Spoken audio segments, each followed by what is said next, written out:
할렐루야. 주님의 이름으로 인사하며 여러분 환영합니다. 오늘 여러분과 함께 예수님의 제자 선택이라는 제목으로 우리 하나님의 말씀 나누겠습니다. 우리 지난주에 이어서 제자 선택, 또 교회의 새로운 리더십을 세우는 것에 대해서 같이 보고 있는데, 그 이유는 우리 모두가 그 대상자이며 또한 추천자이기 때문입니다.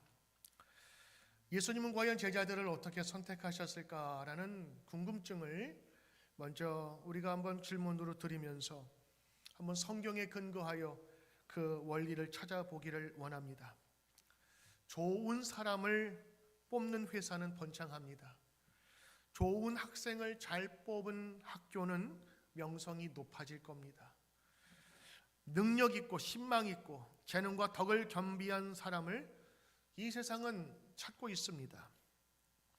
예수님도 자신과 함께 사역할 제자를 뽑을 때가 되었는데, 예수님은 어떤 기준으로 어떠한 사람을 뽑으셨을까? 예수님의 제자들은 죽을 때까지 충성하며 그분들의 순교 위에 초대교회는 세워지고 또 강해졌습니다. 결국엔 잘 뽑았다는 얘기입니다. 과연 예수님의 기준은 뭘까? 여러분, 만약에 예수님의 수제자가 여러분이라고 칩시다. 예수님이 바쁘시니까 여러분에게, 당신에게 한번 내 제자를 뽑아봐라 한다면 여러분은 어떤 기준으로 뽑으시겠습니까?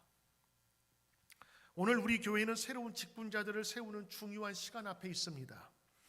어떤 분을 어떤 마음으로 세워야 할까요? 지난주에 초대교회에서 든든히 커가는 교회의 모습을 보았는데, 그 이유는 7 집사님을 잘 뽑았기 때문이다 라고 말씀을 드렸습니다. 그러니까 리더십을 잘 세운 것입니다. 초대교회 직분자의 가장 중요한 기준 3가지를 말씀드렸죠. 첫째가 성령이 충만한 사람, 두 번째는 지혜가 충만한 사람. 영어 성경에는 이 지혜를 good sense, 아주 센스가 있는 사람이라고 얘기를 했어요. 그래서 교회에 필요한 것이 뭔지, 또 어떻게 도와야 되는지를 이야기해주고 있지요. 셋째는요, 교회나 공동체에서 칭찬받는 사람을 뽑았습니다. 그래서 많은 사람이 그래, 그 사람은 돼야 돼, 그 사람은 정말 좋은 사람이야, 이 사람은 정말 귀한 사람, 이렇게 칭찬받는 사람, 이것이 기준이었습니다. 지금도 다르지 않습니다. 교회 지도자는 이 3가지 카테고리 안에서 충분한 교집합을 이룬 사람이 뽑혀야 될 것입니다. 성령이 충만하고 기도 열심히 해요. 그런데 사람들에게 칭찬을 못 받는다. 그러면 여러분 어려움이 있겠지. 또 어떤 분들은 지혜롭게 일을 참 잘하셔. 근데 기도와 예배의 자리에 참석을 못해. 그러면 교회 리더가 될 수 없잖아요. 또 칭찬받지 않으면 그것도 쉽지 않은 거예요. 그래서 오늘 이 성경의 3가지 원리를 지난주에 말씀을 드렸습니다. 성령 충만한 사람, 그 센스가 있는 사람, 그리고 많은 사람에게 칭찬받을 만한, 오늘 그런 분들을 공천위원회에서 오늘 여러분에게 새롭게 후보자로서 여러분 같이 올린 것입니다. 자, 그렇다면 오늘 초대교회는 그렇게 했는데 예수님은 사람들을 어떻게 뽑으셨을까? 오늘 예수님의 제자 얘기가 나오면서 그 성경에 나온 예수님의 선택 방법을 한번 보고자 하는 것입니다. 예수님이 그렇다면 우리도 본받을 필요가 있거든요. 자, 예수님은 어떻게 제자를 뽑으셨을까? 첫째입니다. 예수님을 잘 믿는 사람들 중에서 제자를 선발하셨습니다. 예수님은요, 예수님 따르는 무리들 중에서 제자를 선택하신 거예요. 여러분, 지극히 당연한 것 같지만 최근 여러 교회에서 직분자들을 뽑을 때 이게 당연한 게 아닌 게 돼버린 경우가 많아요. 믿음이 우선이고 그 사람이 예수를 잘 믿느냐에 봐야 되는데, 저분은 국회의원 했으니까, 저분은 이런 경험이 많으니까, 이분은 헌금을 많이 했으니까, 이런 부수적인 것들이 이런 새로운 리더십을, 교회의 제자를 뽑는 데 기준이 된다면 안 되겠지요. 근데 불행하게도 그런 경우가 종종 있는 것 같아요. 그러면 교회도 망하고 그리고 교회 공동체도 무너집니다. 왜? 예수님의 제자의 기준은요, 예수님을 잘 따르는 사람, 예수님을 잘 믿는 사람이 기준이 되어야 되는 거예요. 그래야 그분이 예수님을 소개하고 예수님의 일을 전할 수 있게 되겠지요. 한국교회의 기둥 같은 목사님이 계십니다. 영락교회의 한경직 목사님, 여러분 다 잘 아실 거예요. 그 목사님이 은퇴하시고 나서 목사님들이 모이고 있는 그 세미나에 참석을 했어요. 그래서 여러 말씀을 하시고 나서 마지막 그 세미나를 마칠 즈음에 한경직 목사님이 그 목사님들에게 이렇게 부탁 겸 마지막으로 전했답니다. 목사님들 예수 잘 믿으세요. 예수 잘 믿으세요. 제가 그 얘기를 듣고 웃었어요. 아니 누구예요 지금? 다 목사들이잖아요. 평생을 예수님 전하다가 죽겠습니다 하면서 각오하면서 선교지에 가거나 목회했던 사람들이라고, 그 사람들을 불러놓고 예수 전하겠다고 평생을 다짐한 그 사람들에게 예수 잘 믿으세요. 나는 그게 무슨 말인지 알아요. 목사 타이틀 달았다고 예수 잘 믿는 건 아니거든요. 장로 직분 받고 권사 직분 받고 직분 받아서 믿음이 더 훌륭해지는 게 아니에요. 어떤 분이 그러시더라고요. 목사가 돼서 믿은 게 아니라 내가 믿어서 목사가 됐다고. 여러분의 믿음도 마찬가지입니다. 직분 받아서 더 훌륭해지는 거, 더 잘 믿는 게 아니라 잘 믿어서 더 잘 섬기라고 직분을 주는 거예요. 이건 계급이 아닙니다. 계급이 아니라 하느님 앞에서 더 잘 섬기겠습니다라고 하는 믿음의 고백인 것입니다. 그러므로 예수님은요, 예수님 잘 믿는, 예수님 잘 따르는 분에게 제자로 선출을 하신 것입니다. 믿음이 먼저지요. 두 번째는요, 예수님이 제자를 뽑으실 때 다양한 사람, 그리고 많은 경험 중에 있는 사람들을 뽑으셨다고 하는 겁니다. 지금은 그렇지 않지요. 비행기와 교통수단이 발달해서 먼 지역까지 출퇴근이 가능하고 다른 나라도 일하러 가는 그런 시대가 되었지만, 불과 100년, 150년 전만 해도요, 한 사람이 자기 지역을 벗어나는 일이 별로 없었대요. 왜? 농사 짓고 양치니까 멀리 갈 수가 없는 거예요. 그래서 반경 50마일을 벗어나지 못한 사람도 있다고 합니다. 평생 동안. 그러니 예수님이 갈릴리 지역에 계셨으니까 갈릴리 어부나 아니면 예수님이 가까웠던 그런 친족들 중심으로 제자들을 삼을 만한데, 예수님의 제자들을 직업을 보시면 직업도 다양해요. 또 성격은 어떻고요? 성격도 다 달라요. 그리고 출신은요, 갈릴리 출신도 있었고 나사렛 예수님, 그 다음에 여러 출신들이 있어서 예수님은 어느 특정한 지역, 직업군이 아니라 여러 모든 사람들을 다 품어주신 거예요.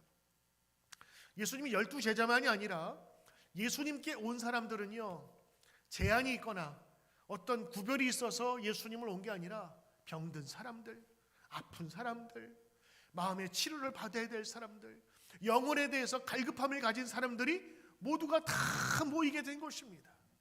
그러므로 예수님께서 제자를 부르신 건요, 특별한 제한과 그리고 연령 차이가 아니면 출신이 문제가 아니라 모든 사람을 다양하게 부르신 거예요. 그 중에 여러분들도 함께 믿음으로 제자로 선출될 수 있다고 하는 것입니다. 그러므로 여러분, 이렇게 예수님께서 다양한 제자를 뽑으신 것은 의미가 있을 수 있겠죠. 우리 교회 공동체에 참 다양한 분들이 많다고 하는 것은 이건 축복입니다. 다양한 분들이 모여서 다양한 방법으로 하나님께 헌신하고 봉사할 수 있는 것입니다. 다양하다 하는 것은 다르다고 하는 거지요. 다른 것이 틀린 건 아니거든요. 다양한 겁니다. 이런 예수님의 넓은 스펙트럼 속에서 많은 사람들이 함께 찾아오게 된 것입니다. 세 번째는요, 예수님은 부족하고 연약한 사람들을 부르셨습니다. 세상의 선발 기준은 탁월함입니다. 아이비리그 대학생들은요, 일정한 기준, 리더십, 봉사활동, 학교 성적, 그 다음에 SAT 적어도 95% 이상 되는 점수를 받아야 갈 수 있다고 제한선을 합니다. 그러니까 아무나 낼 수 없게 이미 선을 그어놓은 거예요. 군대도 마찬가지입니다. 군대도 일정량의 키와 그리고 건강 상태가 보장되어야 경찰이나 군인이 될 수 있는 겁니다. 세상의 모든 기준은 커트라인이 있어요. 근데 예수님은 그 모든 커트라인을 다 무너뜨려 버리셨어요. 모든 사람이 주님을 섬길 수 있도록 하셨는데, 특별히 예수님의 제자들을 보면 조금 부족한 것이 많이 보인단 말이죠. 유럽의 큰 교회들 가면 스테인드 글라스에 혹은 건물 외벽에 12제자의 흉상이나 이런 모습들이 거기에 담겨져 있습니다. 그 모습만 보면 엄청나게 대단하고 위대한 예수님의 12제자 같은데 실제로 내용을 보면 그렇진 않은 것 같아요. 왜냐하면 예수님의 제자들은 부족하고 평범해 보이는 사람들을 택하셨거든요. 직업군도 뭐 요즘 말하면 교수진이나 국회의원이나 요즘 사람들이 선발되기 어려운 그런 직업군에 있는 사람들이 아니었습니다. 예수님은 그 어떤 조건과 능력을 내세우지 않고 그들의 충성심을 먼저 보신 거예요. 지극히 평범해 보이는 사람들을 택하신 예수님, 요즘 말로 말하면 스펙이 화려하거나 또 나사 연구원 출신, 뭐 특별히 공채될 만한 뭐 이런 법조인들 이런 것이 아니었습니다. 일상에서 볼 수 있는 많은 사람들을 택하신 것입니다. 성격도 다양한데 좀 뭐가 많이 난 것 같아요. 그래서 예수님의 제자들의 모습을 쭉 살펴본 사람들의 그 책을 보니까 제자들의 성격을 이렇게 표현한 게 있더라고요. 베드로, 예수님의 수제자잖아요. 베드로는 천방지축이에요. 돌발적이에요. 열혈적인데 사람들에게 상처를 주는 그런 사람이었어요.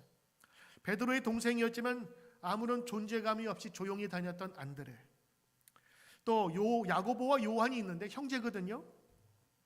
우레의 아들이라 불렀어요. 이게 천둥과 번개의 아들.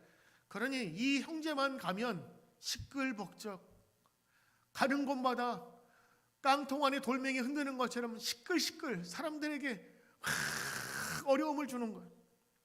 빌립이라는 제자는 굉장히 현실적이었습니다. 예수님이 이 많은 사람을 어떻게 먹일까 했더니 200데나리온은 듭니다. 결국엔 뭐예요? 그 돈이 필요한데 우리 없다고 하는 거예요. 예수님의 말씀보다 지극히 현실주의자였고 돈을 많이 따지는 사람이 빌립이었어요. 마태는 누구였습니까? 지금 말하면 세무 공무원인데 텍스 컬렉터란 말이죠. 이 사람은 이스라엘 사람과 동료에게 무시와 경멸, 적대감을 받은 사람들입니다. 그러므로 이 사람은 그 공동체에 들어오기 좀 꺼릴 만한 사람이었어요. 나사렛 출신 예수님을 신뢰하지 못했던 나다나엘 바돌로메, 예수님인데 마음속으로 신뢰가 안 되는 거예요. 도마는 비관적이고 부정적인 사람, 예수님의 부활, 내가 그 서리에 내 손가락에 손을 넣어봐야겠다고 의심했던 사람, 알페오의 아들 야고보는 세베대의 아들 야고보다 작고 어리고 조용히 뒷전에서 물러나 있었던 사람, 시몬이라는 제자가 있는데 열심당원, 그러니까 정치파예요. 예수님의 제자면서 철저한 애국주의자로 정치적인 신념을 위해서라면 테러조차도 용납할 정도로 격렬한 정치 참여자입니다. 지금 말하면 교회 내에서 어느 정당을 아주 적극적으로 지지하는 그런 사람이란 말이죠. 그리고 12번째, 예수님을 팔아버린 가룟 유다까지. 참 예수님의 제자는 다양한데, 이렇게 보니까 다양하긴 다양한데 좀 못나게 다양해요. 좀 어리석게 다양해요. 이쯤 되면 예수님의 판단 기준은 뭘까 생각해 보지 않겠어요? 아마 예수님의 판단의 수준이 이 정도인가? 한마디로 말하면 엉망진창, 인사 대실패. 인사가 만사라고 하는데 이 사람들을 데리고 어떻게 일했을까? 랍비 한 사람도 없었지요. 정치 성향도 달랐지요. 출신조차 뭐 이렇게 뛰어나지 않았습니다. 그래서 이런 사도들이었기 때문에 훈련 과정이 쉽지 않았어요. 예수님은 종종 그들을 꾸짖으셨습니다. 이 미련하고 더딘 믿는 자들이여, 너희가 아직도 깨닫지 못하느냐. 여러분 어떻습니까? 예수님의 제자 뽑는 기준이 이 정도밖에 안 됐을까요?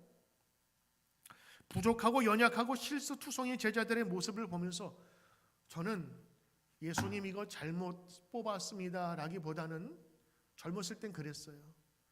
이런 사람들 되고 어떻게 이랬을까 염려가 됐기도 했지만 요즘은 이 모습을 보면서 오히려 감사하더라고요. 오히려 이 모습을 보면서 제가 은혜가 되는 거예요. 왜? 나도 실수투성이고 부족하고 연약하고 늘 죄 짓고 범죄한 그 사람들 중에 하나이기 때문에 그래.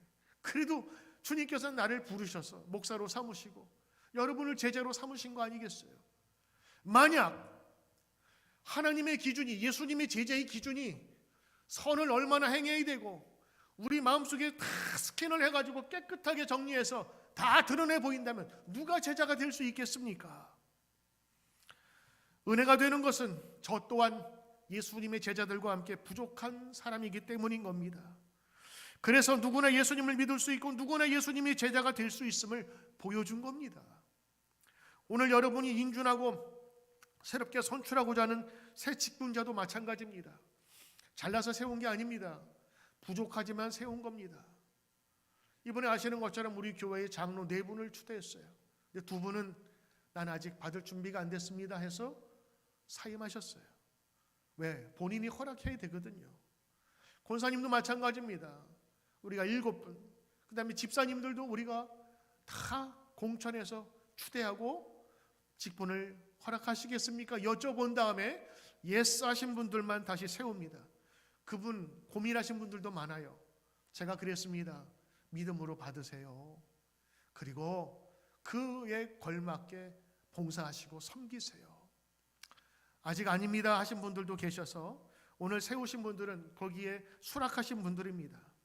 내가 직분자로서 자신 있습니다, 나는 할 수 있습니다가 아니라 부족하지만 해보겠습니다 라는 마음으로 이분이 수락하신 줄 믿습니다.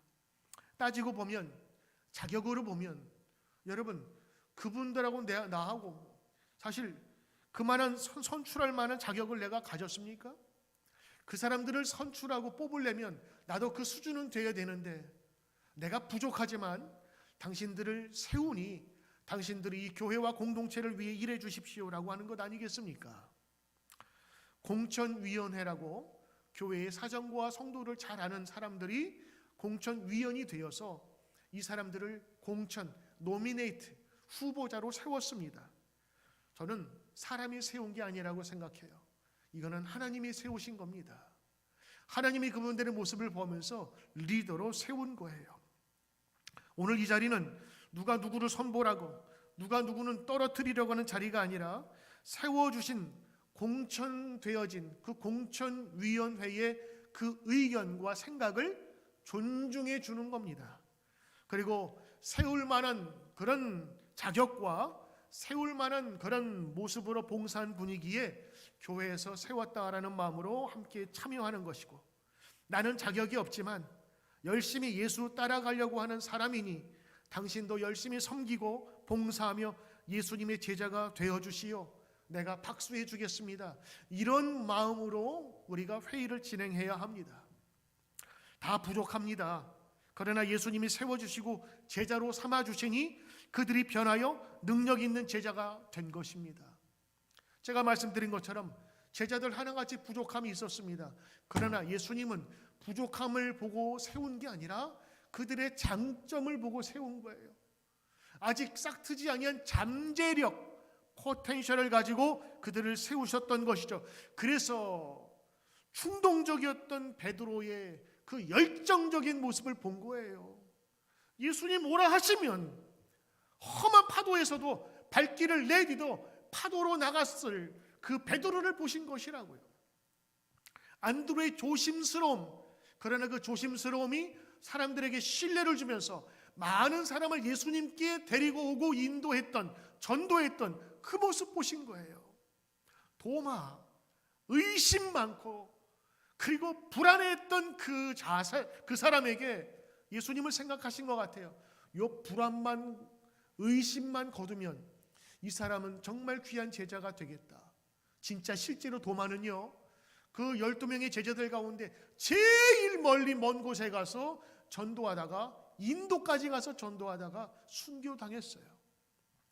여러분, 예수님의 제자 선발은 부족하지만, 연약하지만 감사함으로 성령 받은 믿음으로 나가는 자를 주님께서 선택하셨던 것입니다.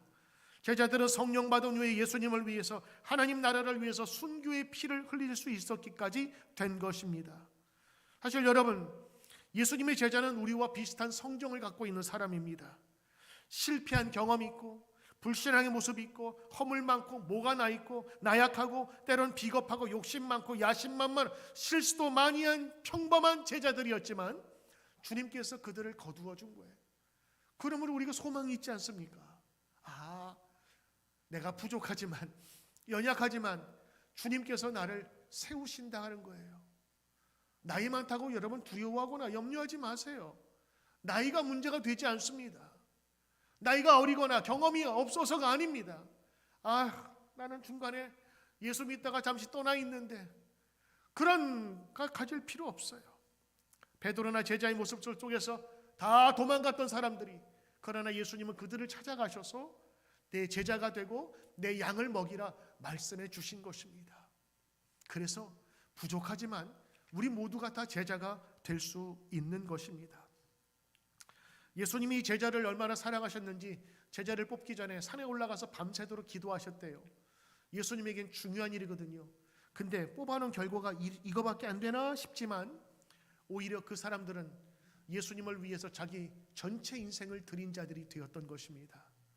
사랑하는 성도 여러분, 오늘 여러분 교회 우리 주보에 보면 우리 7분을 세웠습니다.